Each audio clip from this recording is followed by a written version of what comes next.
Hello, grade 3.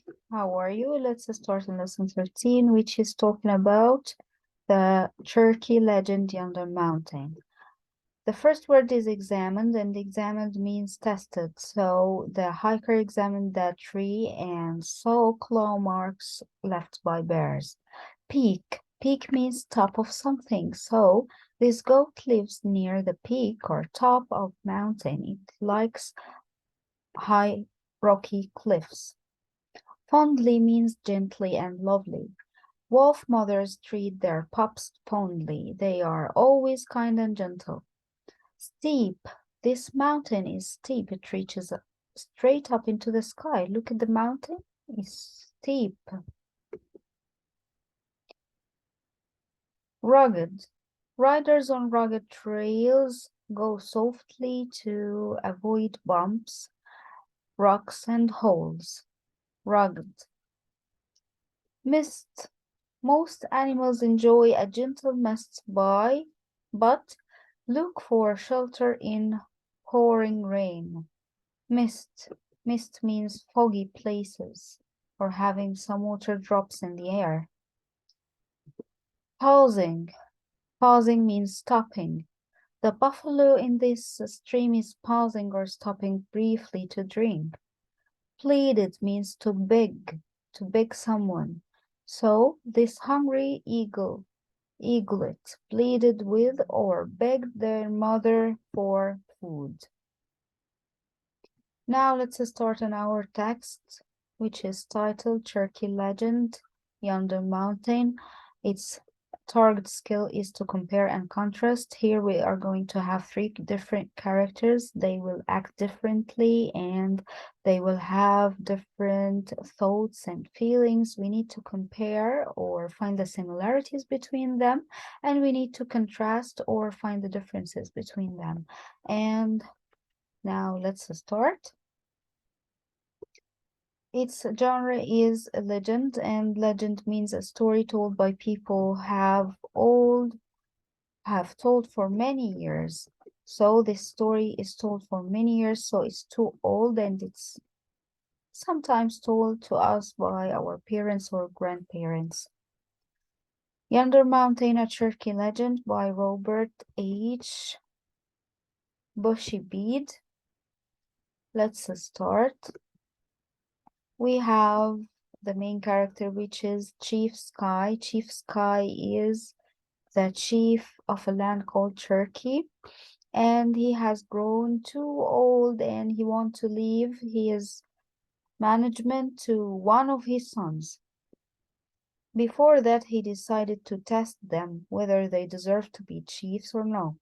So he gathered them and he told them that he wanted them to climb the Yonder Mountain and to bring him what they will find there. The first son, which is carrying the name Black Bear, he went quickly to the mountain, but on his way he found some diamonds. So he decided that if he traded those diamonds and got money and food, so his country or his people will never feel hungry again. So he brought those diamonds and got back to his chief and gave him those diamonds. And the chief said, "You have done well, my son. You have done well. Let's now wait for the others." The second son, whose name is Gray Wolf, climbed the mountain and went past the place of the sparkling stones. And he found some herbs. So he collected the herbs and he decided that if he will give those herbs to his people, so they will never be sick again.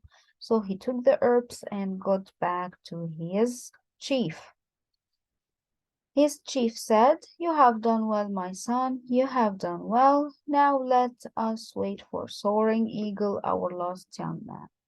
Soaring Eagle went to the top of the mountain, as his father told him. Unlike his brothers, they only found something on their ways and went back to their people. So he went to the top of the mountain, but he brought nothing.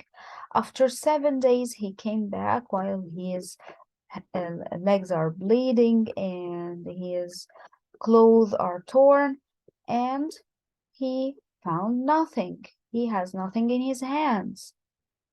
The people were quiet as Soaring Eagle fell at the feet of his chief. Soaring Eagle spoke softly to Chief Sky. I went to the top of the mountain, my chief, but I bring back nothing in my hands. I passed a place where there were sparkling stones, but I remembered you said go to the top of the mountain. I passed a place where all sorts of herbs grew, but I remembered your words. The patch was rough. There were great cliffs and sharp rocks. I have nothing in my hands to show, but I bring back a story from the top of the mountain. Let's see the story. He said, as I stood on to the yonder mountain, I looked across the valley, and beyond the farthest mountain I saw a smoke signal. It was a signal calling for help. The signal said, we are dying, and then come and help us. Soaring Eagle rose to his feet. Chief Sky, he pleaded, we need to go to them quickly. They are all in trouble. Chief Sky stood straight before his son, and the three young men pausing for a time. He lifted his eyes to the mountains and watched the mist settle on the peaks. He then turned to his people and spoke. We need a leader who has climbed on the top of the mountain. We need one who has seen beyond the mountain to other people who are in need. So, who will be the next chief? For sure, the next chief will be Soaring Eagle. And this is the end of our story. I hope you enjoyed it and see you next time. Thank you.